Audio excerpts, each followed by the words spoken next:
അസ്സലാമു അലൈക്കും വറഹ്മത്തുള്ളാഹി വബറകാതുഹു. ഇന്ന് നമ്മൾ പരിശോധിക്കുന്നത് സൂറ അൽ ഫീൽ ആണ്. ചോദ്യോത്തരങ്ങളിലേക്ക് കടക്കാം. ചോദ്യം: അൽ ഫീൽ എന്ന പദത്തിൻ്റെ അർത്ഥം എന്താണ്?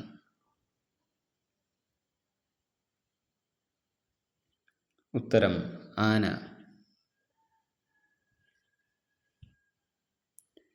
അടുത്ത ചോദ്യം: കഅബ പൊളിക്കാൻ സൈന്യവുമായി വന്ന യമനിലെ രാജാവ് ആരായിരുന്നു?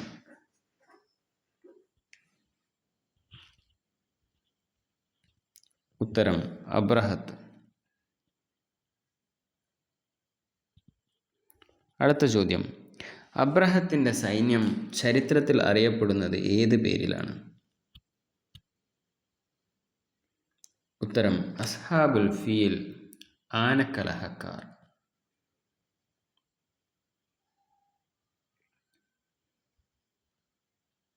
അടുത്ത ചോദ്യം: ആനക്കലഹക്കാരെ നശിപ്പിക്കാൻ അള്ളാഹു അയച്ചത് ആരെയാണ്? ഉത്തരം: പക്ഷിക്കൂട്ടങ്ങളെ. അടുത്ത ചോദ്യം: തദ്ലീൽ എന്ന വാക്കിൻ്റെ അർത്ഥം എന്താണ്?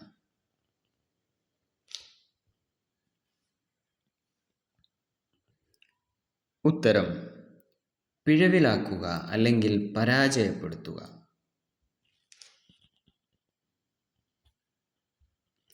അടുത്ത ചോദ്യം: കൈദഹും എന്ന പദത്തിൻ്റെ അർത്ഥം എന്ത്? ഉത്തരം: അവരുടെ തന്ത്രം അല്ലെങ്കിൽ ഗൂഢപദ്ധതി. അടുത്ത ചോദ്യം: അബാബീൽ എന്ന പദത്തിൻ്റെ അർത്ഥം എന്താണ്?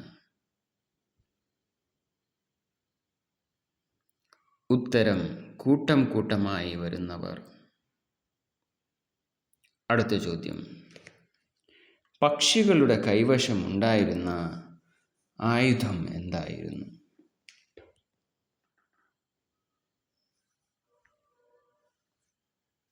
ഉത്തരം: കല്ലുകൾ.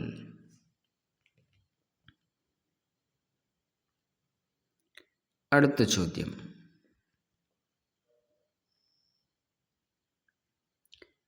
സിജ്ജീൽ എന്ന പദത്തിൻ്റെ അർത്ഥം എന്താണ്? ഉത്തരം: ചുട്ടുപഴുപ്പിച്ച മൺകട്ടകൾ.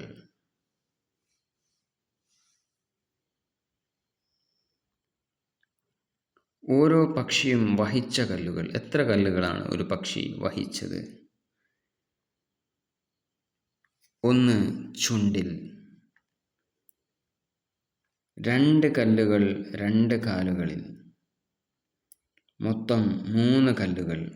ഓരോ പക്ഷിയുടെയും കൈവശമുണ്ടായിരുന്ന കല്ലുകളുടെ എണ്ണം 3. അടുത്ത ചോദ്യം: കഅസ്ഫിൻ മഅ്കൂൽ എന്ന ഉപമയുടെ അർത്ഥം എന്താണ്? ഉത്തരം: മൃഗങ്ങൾ തിന്നു ചവച്ചു തുപ്പിയ വൈക്കോൽ തുരുമ്പ് പോലെ. കഅസ്ഫിൻ മഅ്കൂൽ. അടുത്ത ചോദ്യം: അബ്രഹത്തിൻ്റെ സൈന്യത്തിലുണ്ടായിരുന്ന പ്രധാന ആനയുടെ പേര് എന്തായിരുന്നു?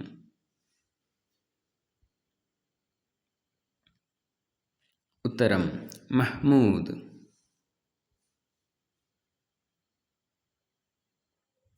ആനക്കലഹ സംഭവം നടന്ന വർഷത്തിന് പറയുന്ന പേര് എന്ത്?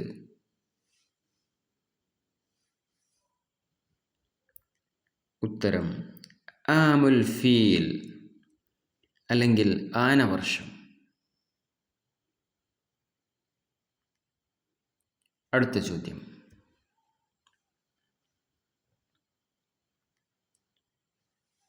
ആനവർഷത്തിലാണ് പ്രവാചകൻ മുഹമ്മദ് നബി സല്ലല്ലാഹു അലൈഹി വസല്ലമ ജനിച്ചത്. ഇത് എത്ര കാലം മുമ്പായിരുന്നു?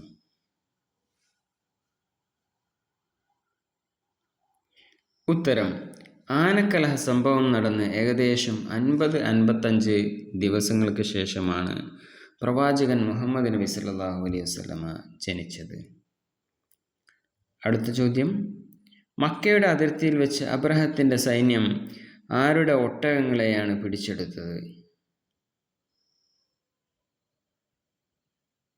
ഉത്തരം: നബിയുടെ പിതാമഹനായ അബ്ദുൽ മുത്തലിബിൻ്റെ 200 ഒട്ടകങ്ങളാണ് അബ്രഹത്തിൻ്റെ സൈന്യം പിടിച്ചെടുത്തത്.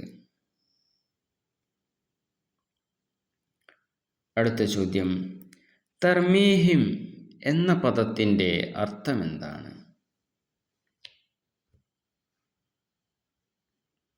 ഉത്തരം: അവരെ എറിയുന്നു. തർമീഹിം. ചോദ്യം: അബ്രഹത്തിൻ്റെ സൈന്യം കഅബയ്ക്ക് നേരെ നീങ്ങിയപ്പോൾ ആന എന്ത് നിലപാടാണ് സ്വീകരിച്ചത്?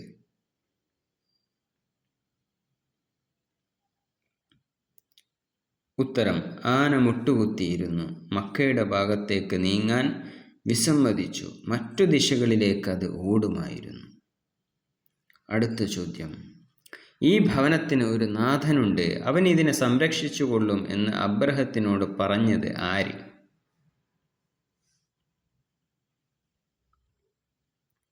ഉത്തരം: അബ്ദുൽ മുത്തലിബ്. അടുത്ത ചോദ്യം: ഈ സൂറത്ത് മക്കിയാണോ അല്ലെങ്കിൽ മദനിയാണോ? ശരി ഉത്തരം: മക്കി സൂറത്ത്. ഖുറൈശികൾക്ക് അള്ളാഹു നൽകിയ വലിയ അനുഗ്രഹമായി ഈ സംഭവത്തെ കാണുന്നത് എന്തുകൊണ്ടാണ്?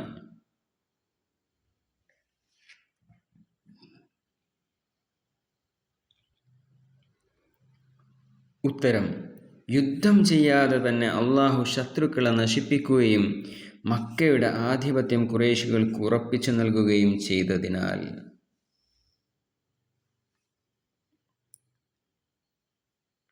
ഫജഅലഹും, അലം തറ എന്നീ വാക്കുകളെ നമുക്ക് പരിശോധിക്കാം. അലം തറ, നബി സല്ലല്ലാഹു അലൈഹി വസല്ലം ഈ സംഭവം നേരിട്ട് കണ്ടിട്ടില്ലെങ്കിലും നീ കണ്ടില്ലേ എന്ന് ചോദിക്കാൻ കാരണമെന്ത്? അലം തറ. ഉത്തരം: ആ സംഭവം അത്രമേൽ സത്യവും ഖണ്ഡിതവുമായ ഒന്നായതുകൊണ്ടാണ്. അത് നേരിട്ട് കണ്ടതിന് തുല്യമാണ് എന്ന് സൂചിപ്പിക്കാനാണ് ഇങ്ങനെയൊരു ശൈലി ഉപയോഗിച്ചത്. അടുത്തത്: ഫജഅലഹും എന്ന പ്രയോഗത്തിൻ്റെ അർത്ഥമെന്ത്?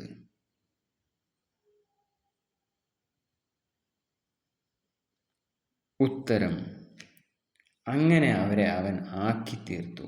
ഫജഅലഹും.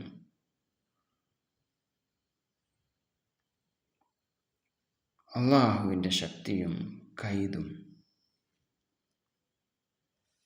ചോദ്യം: കൈദഹും ഫീ തളിലീൽ, അബ്രഹത്ത് ഉദ്ദേശിച്ച 2 തന്ത്രങ്ങളേവ? ഈ തന്ത്രങ്ങൾ അള്ളാഹു പാഴാക്കി കളഞ്ഞു. അതേതൊക്കെയാണ് 2 തന്ത്രങ്ങൾ? 1. വിശുദ്ധ കഅബയെ തകർക്കുക. 2. അറബികളുടെ കച്ചവട കേന്ദ്രം മക്കയിൽ നിന്ന് യമനിലെ സൻആയിലേക്ക് മാറ്റുക. ഈ 2 തന്ത്രങ്ങളുമായാണ് അബ്രഹത്ത് വന്നത്. ഈ 2 തന്ത്രങ്ങളും അള്ളാഹു പാഴാക്കി. കൈദഹും ഫീ തദ്ലീൽ. അടുത്ത ചോദ്യം: ഈ സൂറത്തിൻ്റെ ഘടനയിൽ അള്ളാഹുവിൻ്റെ ശക്തി വെളിവാകുന്നത് എങ്ങനെ?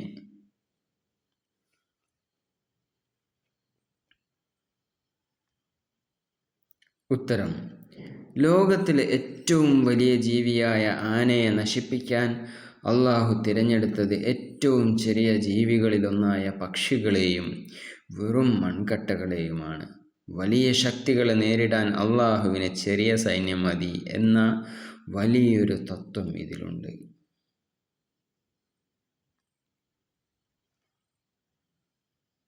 അടുത്ത ചോദ്യം: ഖുറൈശികൾക്ക് ലഭിച്ച പാഠം.